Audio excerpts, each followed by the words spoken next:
can't believe how soft this wood is. Norwegian wood, I guess, very soft. Alright, so then what we'll do is we'll take these eyes and start putting them in. Alright guys, is like I was telling you, this is all salvage parts and pieces to make a floor for an outdoor shower.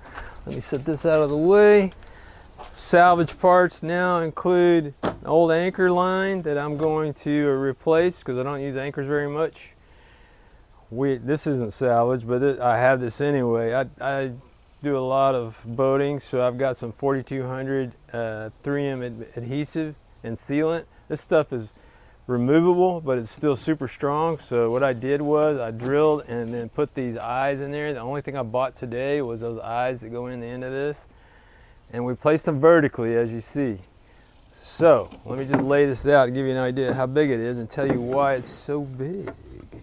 We're gonna have to let this dry. I'm gonna put it out in the sun, go ahead and let it dry fast. But this is roughly, I don't know, what is this, about a little bit less than about 30 inches maybe, 24 inches. Pretty wide. So you can make this any size you want for your outdoor shower, for your Airstream or wherever. Take it with you. We're gonna run one set of the old line over here and knot it on the end, and then it should fold up accordion nicely. And run one set over there. We're not gonna get fancy with any kind of loop-de-loops or anything like that, because that just gets in the way and you might trip over it.